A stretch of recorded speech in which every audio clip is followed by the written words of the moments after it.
ಇಲ್ಲಿ ಆರೋಗ್ಯದಲ್ಲಿ ವ್ಯತ್ಯಾಸಗಳನ್ನು ತಂದು ಕೊಡ್ತಾನೆ.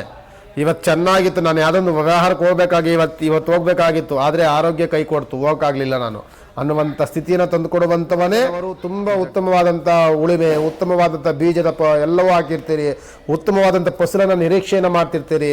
ಒಂದು ಮಟ್ಟದ ರೀತಿಯಲ್ಲಿ ಅದು ಬೆಳ್ಕೊಂಡು ಬರುತ್ತೆ. ಇದ್ದಕ್ಕಿದ್ದೇ ಆ ಬೆಳೆಗಳಲ್ಲೂ ಹಾಳಾಗುವಂಥ ಸ್ಥಿತಿಗೆ ಬಂದ್ಬಿಡುತ್ತೆ.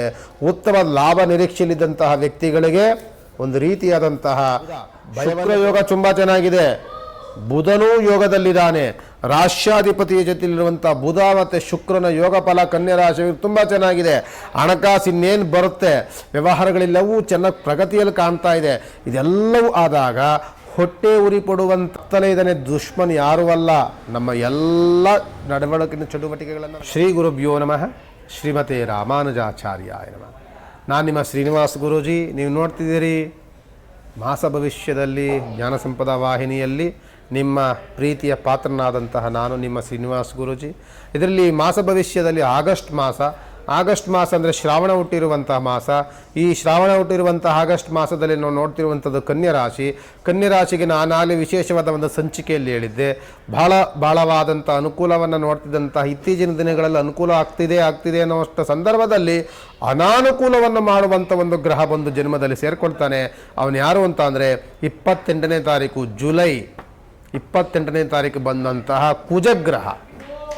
ಈ ಕುಜಗ್ರಹ ರಾಶಿಗೆ ಬಂದಾಗ ಏನಾಗುತ್ತೆ ಅಂದರೆ, ಈ ಕನ್ಯಾ ರಾಶಿ ಅಧಿಪತಿ ಬಂದು ಬುಧಗ್ರಹ, ಈ ರಾಶಿಗೆ ಬಂದಂಥವನು ಕುಜಗ್ರಹ. ಬುಧ ಮತ್ತು ಕುಜಗ್ರಹ ಎರಡು ಶತ್ರುಗ್ರಹಗಳು. ಅಲ್ಲಿ ಬಂದರೆ ರೋಗ ರುಜಿನಾದಿಗಳು ಹೆಚ್ಚನ್ನು ಮಾಡ್ತಾರೆ, ವ್ಯವಹಾರಗಳನ್ನು ಕೆಡಿಸ್ತಾನೆ, ಕುಹಕ ಬುದ್ಧಿಗಳನ್ನು ಮಾಡ್ತಾನೆ, ಎಷ್ಟೆಷ್ಟು ತೊಂದರೆ ತಾಪತ್ರಗಳನ್ನು ಕೊಡಬೇಕು ಅದೆಲ್ಲವೂ ಪ್ರಯತ್ನವನ್ನು ಮಾಡುವಂಥ ಗ್ರಹ ಯಾರು ಅಂತಂದರೆ ಕುಜಗ್ರಹ ಯೋಗದಲ್ಲಿ ಬಂದಾಗ ಯೋಗ ಫಲವನ್ನು ಕೊಡ್ತಾನೆ. ಮಾರಕ ಸ್ಥಾನದಲ್ಲಿ ಬಂದಾಗ ಅನಿಷ್ಟವನ್ನು ತಂದೊಡ್ಡಿ ಎಲ್ಲವನ್ನು ಅಧ್ವಾನವನ್ನು ಮಾಡಿಬಿಟ್ಟು ಹೋಗ್ತಾನೆ. ಆ ರಾಶಿಗೆ ಬಂದಿರುವಂಥವನು ಈ ಕುಜಗ್ರಹ ಕನ್ಯಾ ರಾಶಿಗೆ ಪ್ರವೇಶವಾಗಿದ್ದಾರೆ. ಆದರೆ ನಾವು ತಿಳ್ಕೊಳ್ಬೇಕಾಗ್ತದೆ, ಸಪ್ತಮ ದೃಷ್ಟಿ 7ನೇ ಮನೆಯ ಶನಿಯ ದೃಷ್ಟಿ ನೇರವಾಗಿ ಕನ್ಯಾ ರಾಶಿಗಿರುವಂಥದ್ದು.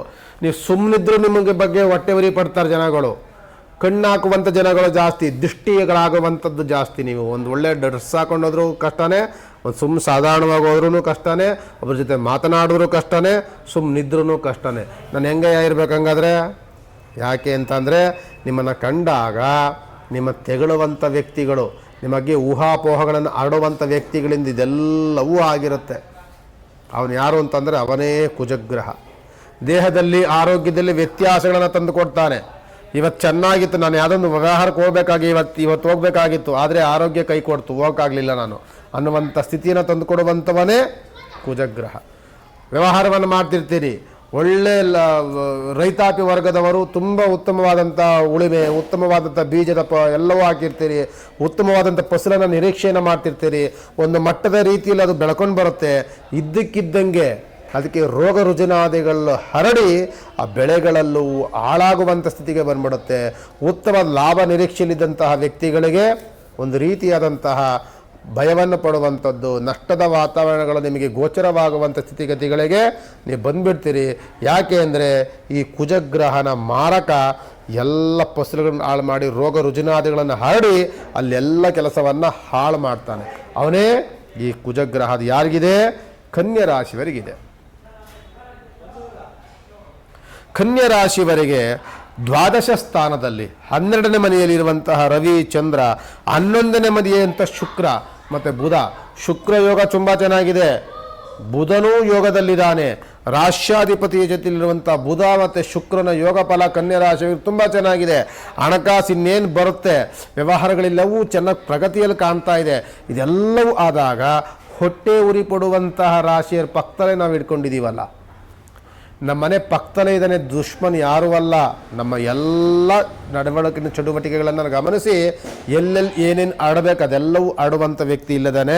ಅದರಿಂದ ಬರುವಂಥ ದುಡ್ಡು ಹಾಳಾಗತ್ತೆ, ಬರುವಂಥ ಬುದ್ಧಿಶಕ್ತಿ, ನಾವು ಹಾಕುವಂಥ ಯೋಚನೆ ಮಾಡಿದಂಥ ವ್ಯವಹಾರಗಳು ಎಲ್ಲವನ್ನು ಹಾಳು ಮಾಡಿ ಅದಕ್ಕೆ ತೊಂದೊಡ್ಡುವಂಥ ವ್ಯಕ್ತಿ ಕುಜಗ್ರಹ ಅಲ್ಲೇ ಇದ್ದಾನೆ. ಜೊತೆಯಲ್ಲಿ ಕನ್ಯಾ ರಾಶಿಯವರು ಶುಭ ಕಾರ್ಯಗಳನ್ನು ಮಾಡಬೇಕು, ಮದುವೆ ಮುಂಜಿ ಮಾಡಬೇಕು, ಯಾವುದೋ ಒಂದು ಕೆಲಸವನ್ನು ಆರಂಭವನ್ನು ಮಾಡಬೇಕು, ಇವೆಲ್ಲವೂ ಅಂದ್ಕೊಂಡಿರ್ತೀರಿ, ಯಾವುದೂ ಸರಿಯಾಗಿ ಆಗೋದಿಲ್ಲ. ಈ ಕನ್ಯಾ ರಾಶಿಯವರೇನಾದರೂ ಮದುವೆ ಮುಂಚೆ ಮಾಡೋಕೆ ಕುಜದೋಷದಲ್ಲಿರ್ತಾನೆ. ಕುಜದೋಷ ಅದಂದರೆ ದಂಪತಿಗಳಲ್ಲಿ ಕಲಹಗಳಾಗುತ್ತೆ, ಅಥವಾ ಮಕ್ಕಳು ಮರಿಗಳಲ್ಲಿ ಸಮಸ್ಯೆಗಳು ಬರುತ್ತೆ, ಕುಟುಂಬದಲ್ಲಿ ನಾನಾ ರೀತಿ ಕಲಹಗಳನ್ನು ತಂದೊಡ್ಡುವಂಥ ಕೆಲಸವನ್ನು ಕುಜಗ್ರಹ ಮಾಡಿಬಿಡ್ತಾನೆ. ದೋಷದಲ್ಲಿರುವಂಥವನು ಕುಜಗ್ರಹ. ಆದ್ದರಿಂದ ಈ ಕನ್ಯಾ ರಾಶಿಯವರು ಕೆಲವು ದಿನಗಳ ಕಾಲ ಶ್ರಾವಣ ಮಾಸ ಮುಗಿದು ನಿಮಗೆ ಭಾದ್ರಪದ ಮಾಸ ಮುಗಿದೋಗಲಿ, ಪಿತೃಪಕ್ಷ ಎಲ್ಲ ಮುಗಿಯೋ ತನಕ ಯಾವುದೇ ಮದುವೆ ಮುಂಜಿಗಳಿಗೆ ಅಲೋ ಮಾಡಬೇಡಿ.